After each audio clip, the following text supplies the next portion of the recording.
Et non, malheureusement, il ne s'agit pas de complotisme, je te parle de cette affaire de réseau pédocriminel entre la Loire-Atlantique et la Belgique. D'ailleurs, dans cette enquête du Parisien, on peut lire « Ces scénarios abominables pourraient nourrir des fantasmes complotistes et pourtant, il s'agit de la réalité d'une très sordide affaire criminelle qui plonge depuis plusieurs mois policiers et magistrats dans la sidération. » Ouais, parce qu'en général, quand tu dénonces la pédocriminalité, pour monsieur et madame tout le monde et surtout pour les journalistes, tu es un complotiste. Et souvent, tu es même d'extrême droite. Une vaste affaire de pédocriminalité impliquant des enfants de moins de 5 ans a été révélée entre la Loire-Atlantique et la Belgique. Ce réseau d'une brutalité inouïe comprenait des actes de viol, de torture et de barbarie, ainsi qu'un trafic d'êtres humains visant à fournir de très jeunes victimes à des pédocriminels en France et à l'étranger. Tout commence en septembre 2024 lorsque les autorités néerlandaises détectent de vidéos de sévices sur enfants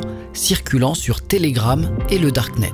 L'alerte est transmise à la police française qui identifie rapidement un assistant familial de Loire-Atlantique comme étant l'un des responsables. Cet homme de 32 ans qui avait sous sa garde une fillette de 4 ans en situation de handicap est arrêté et placé en garde à vue. Lors des interrogatoires, il avoue les faits et révèle l'existence d'un réseau structuré bien plus vaste que prévu. Pour rappel, il s'agit de Pierre-Alain Cotineau, figure du monde politique et associatif, ainsi qu'assistant familial. Il avait d'ailleurs été candidat aux élections départementales sous l'étiquette LFI. Un réseau organisé et international. Les enquêteurs découvrent que cet assistant familial n'était pas un cas isolé, mais l'organisateur présumé d'un véritable réseau pédocriminel. Des enfants étaient livrés à des pédocriminels à travers la France et l'Europe.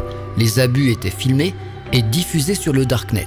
Des rendez-vous étaient organisés via des plateformes cryptées. En février 2025, 5 suspects supplémentaires sont arrêtés, dont un en Belgique, déjà condamné pour homicide et viol sur mineurs. Des victimes d'une extrême vulnérabilité. 4 victimes ont déjà été identifiées. Elles sont toutes âgées de moins de 5 ans et ont subi des actes de torture et de barbarie d'une violence inouïe. Mais l'enquête n'est pas terminée et les autorités craignent que d'autres enfants soient concernés. Alors que la majorité des suspects contestent les faits, les preuves retrouvées sur le Darknet et les témoignages des enquêteurs confirment l'existence de ce réseau inédit. L'enquête se poursuit pour identifier d'autres victimes et complices.